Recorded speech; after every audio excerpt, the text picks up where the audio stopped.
Chaos Zero Nightmare just dropped, and it is a combination of the deck building from Slay the Spire, grueling combat from Darkest Dungeon, and character RPG from Chrono Arc in one tight package with a neat little bow on top. You take your team of waifus or husbandos into the post-apocalyptic dungeons, fight nasties, and receive blessings from literal gods to power up and survive to fight another day in this messed up world. My name is Valky, and I have hundreds of hours put into the titles that CZN derives its gameplay from, and I've been having a blast fighting my way through the chaos on stream. This video will cover the aspects of questions I get the most about. Regardless of whether you found this game from the gacha heads or roguelike deck builders, these tips can get you going into the chaos as fast as it has been for me. If you're familiar with any of them, make sure you use the chapters featured down below to skip forward to the ones you don't. Let's fly.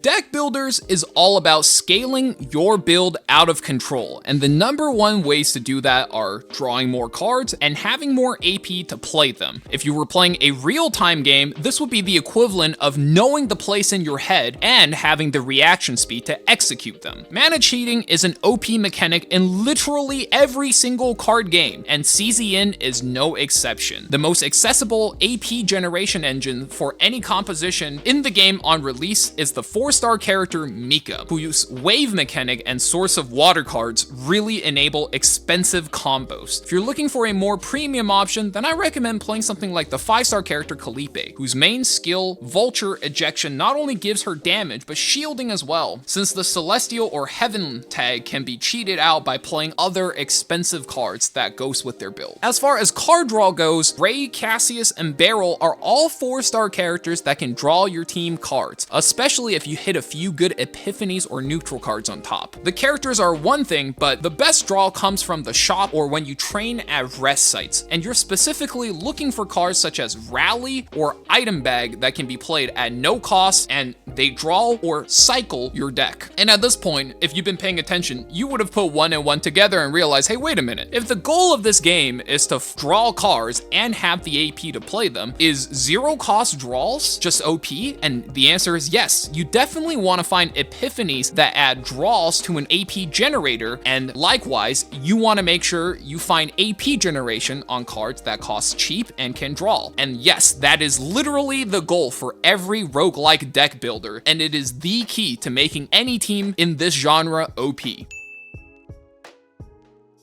If you've done a few dungeon runs, I'm sure you've noticed this remove a card from your deck option. And some of you guys may be confused, like, this is a deck builder. Why would I want to remove cards? Well, following the last tip, you'll notice that you're trying to hit a critical mass with your build, which is when you're so strong, you could beat any level. You have all the AP and all the card draw to do whatever it is you want to do. And that involves hitting the right cards and having enough AP to actually play them. It also means cards that don't directly contribute to your win condition, like your healer's attack card or your carry's defend card, can bloat up your deck and your card draw, and it takes away from the consistency which you can combo down bosses. Sometimes one turn is all the difference it takes for these bosses to just one-shot you. This is where you remove cards and trim the bloat, so to speak. Trim is super OP in deck builder, since you can think of it as drawing one additional good card every time you would have drawn a bad one. You can find removal in every Delang shop with increasing costs and sometimes in random events, or if your cards can exhaust, which gets rid of it for one battle, like in Ray's snack time cards. These are all great ways to increase your deck's consistency. Also, can't forget that trim sometimes can be used to get rid of curses in runs where you're struggling to keep up, but in runs where you're trying to get a super juiced save data, you want to actually keep the curses in and trim out your basic non-combo cards, since curses are excised at the end of your run. So if you can play through a curse, it could net you a super juiced save file.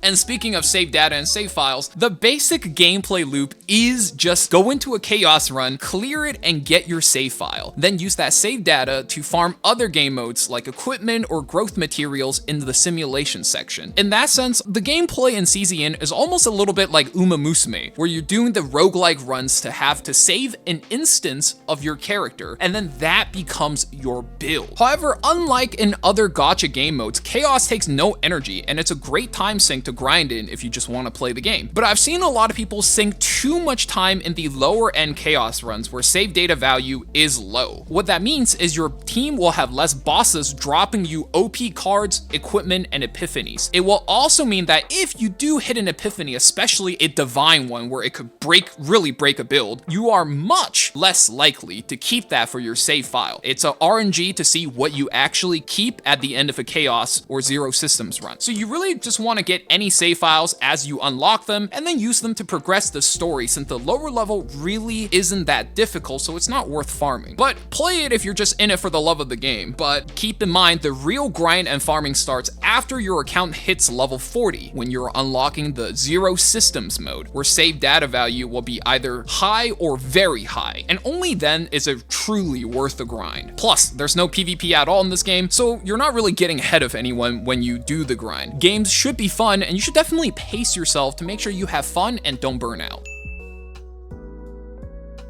Okay, this section was purely clickbait and there is no meta team. And what I mean by that is, in the early phases of a gacha game, most of the content really isn't challenging enough that you have to have or you need certain units in order to clear the content. As long as your team building makes sense and you play logically, you should be able to clear most of the content in this game. But as far as meta teams go, let's talk about the team I play, why it works, and if you're really lazy, how you can copy this exact team. I started my account with a Calipe from the 5-star guaranteed banner. And then I got Haru from the first Rada banner on the release of the game. I combined them with the free character Mia. You start the game with her. And when you have all three characters together, this is what I think to be the meta team at the beginning of the game, because it not only does some of the highest damage you'll see, it is the most consistent because you have great survivability. The basic logic here is that Calipe revolves around having super expensive cards with the Heaven tag, which is cheated out for free by playing other expensive cards. And Haru is a heavy-hitting glass cannon with super expensive cards, which not only cheats out Calipe's damage and defensive cards, it augments her damage and keeps her safe through some of the most difficult bosses. They just work together too well. Mika, as the cherry on top, generates them a lot of extra AP, and it maintains and upkeeps Haru's need for AP in order to play her expensive cards, and that is the logic you want to follow. Regardless of which characters you play, your team composition, at least at this phase of the game, is going to be a tank, a vanguard, or a controller for sustain. Their job is to keep your team alive. One enabler, generating your team either resources or additional damage, and finally a carry, whose job it is to, well, kill the fuck out of everything. Some of the other examples, depending on what you hit, let's say instead of Calipe, you hit a Renoa, then you want to play Nia alongside Mika with her. If you hit Hugo, then you're looking to play Tressa and Mika. If you hit Keiron, for example, who is one of the most difficult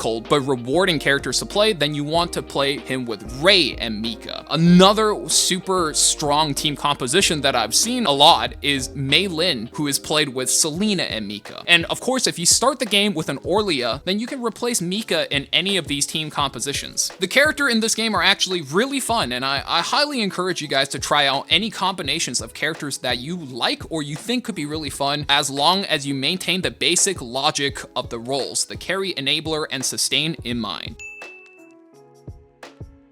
You found this game from the roguelike deck builder genre. CZN copies Hoyo's exact monetization model, so you should be familiar with these. But games like this are usually not nearly as difficult as something like Slay the Spire, especially if you're used to playing higher ascensions in Slay. It's not really pay to win, but newer characters generally make the game either easier or introduce more fun mechanics, so gacha deck builders are usually paid to have fun, and you should be able to complete all the content in the game purely free to play and save up for what you think could add more fun to your experience. You get these new characters by going to the rescue section from the main menu, where you rescue the characters. There are 3 currencies you have to get to know. The blue currency is used for the rate up banner. If you're watching this the week the game came out, this is where the new characters are, and this is where you find Haru. The blue currency are the most premium summons in this game, and you want to hold your gems to only get these, because that's where you get the new characters. Well, either either you find fun or hot or, whatever floats your boat. You're guaranteed a 5-star character every 70 summons, and then you flip a coin. If you win the coin flip, then you get the rate up character. If you lose the coin flip, then you get another random 5-star from the general pool. And if you lose that, you'll have higher rates of hitting the 5-star, but the hard pity will be at 140 summons where you're guaranteed the character. The partner banner I usually find to be pretty negligible and generally easily replaceable. The battle pass partners are pretty good. So unless you're a super whale, what I would do is go hard on the characters and then cut back on the partners and either use the battle pass or just use a 3 or 4-star replacement. Generally not going to be a huge problem. The normal rescue is where CZN's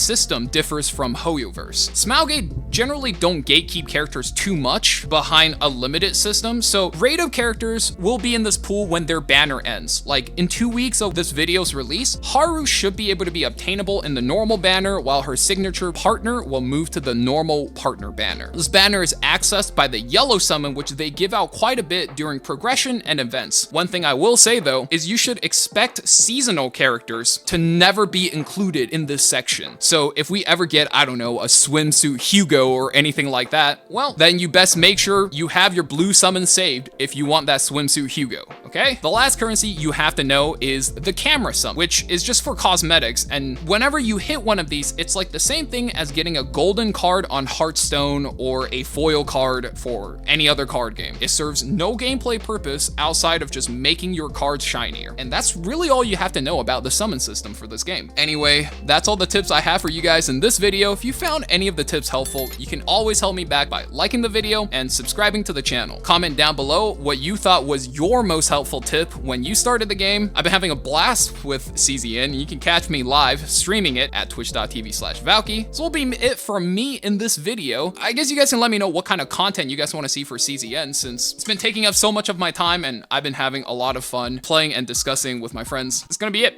Yep. Bye. Whew.